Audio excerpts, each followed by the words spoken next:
Well, let's look at Trump's 6 months. It's interesting. He's been criticised for obviously plenty of things, but one thing in particular would be tariffs. But just a week after he signed the big, beautiful bill into law, the US government posted a budget surplus for June, partly due to Trump's tariff policies. The June 2025 budget recorded a surplus of over $27 billion.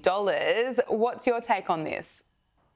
Oh, you said partly due to it. I wonder where any other money has come from. I think, Gabriella, it's all due to the tariffs because this is revenue that has come obviously externally, and this is great for the American taxpayer. Back to 1870, they actually even had to establish a blue ribbon commission to determine how to spend all the money that the US generated from tariffs. I think we could end up being in a somewhat of a similar position to that. There weren't even any income taxes until the First World War. So I think the tariffs thus far have been a tremendous success. You have seen every nation that he's been engaged with coming to the table. You're seeing the EU capitulating at the moment. I think there'll be a flood of deals soon. And very importantly, I think for the American consumer, all the skeptics said, well, this is going to be passed on to the consumer. Well, the consumer certainly hasn't stopped spending, so I don't think so.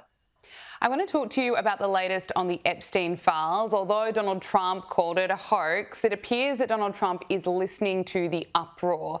At Attorney General Pam Bondi's direction, the Department of Justice formally moved to unseal long secret grand jury transcripts from the Jeffrey Epstein case. Now, this comes just a couple of days after Lara Trump publicly said that more might be coming out. My take on this is the administration is clearly listening and responding. But it's interesting, despite the backlash to how this has been handled, Trump's approval rating is very strong. I think this one surprised me a bit because of all these complaints online going after Trump and the Epstein files. You might think his approval ratings were going down, Republicans.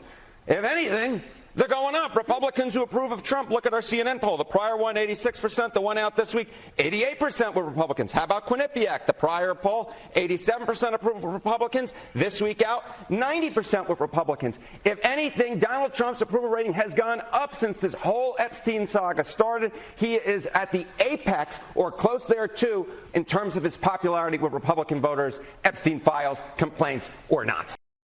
Isn't it interesting, as much as some in the media have tried to use the Epstein files to really attack Donald Trump, just look at what CNN was reporting. Yes, and I think it's really important, Gabriella, to pay attention to which network you mentioned. Exactly, it's CNN. If this was any of the more right-leaning networks, you'd say, oh, well, maybe. But I think this is really an important number that they would even report that. And if we could just make it very, very clear with regard to Donald Trump and his association with Epstein, if there had been any real dirt, Gabriella, don't you think the Democrats would have definitely surfaced it? Don't you think it would come out during the campaign? Of course it would have done. And also remember, he did know Epstein, and there are photographs of him actually with Melania with him at Mar-a-Lago. All of basically Palm Beach did things with him and had parties with him. But that was back in the 80s and 90s. You look at how young he was. After 2004, when there was a real estate deal where Trump outbid Epstein, before any of these convictions, President Trump, then Donald Trump, had nothing more to do with him after 2004. Today, Director of National Intelligence Tulsi Gabbard announced the release of more than 200,000 files related to the assassination of Dr. Martin Luther King Jr. In response to an executive order from President Donald Trump, Tulsi Gabbard said that the American people have waited nearly 60 years to see the full scope of the federal government's investigation into Dr. King's assassination. She went on to say that under President Trump's leadership, we are ensuring that no stone is left unturned in our mission to deliver complete transparency on this pivotal and tragic event in our nation's history. And I extend my deepest appreciation to the King family for their support. But I want to turn to the UK now, because protesters have marched on a suspected migrant hotel in Essex after an asylum seeker was charged with sexual assault. Now, just look at the protesters. Protesters were heard chanting, "Save our kids," and some were holding up other signs. Let's just take a look. Save our kids! Save our kids! Save our kids!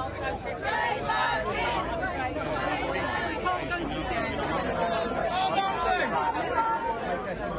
Very powerful message. Very powerful message. Hilary, what more can you tell us about this? Well, I think what is very important to focus on here is these are women.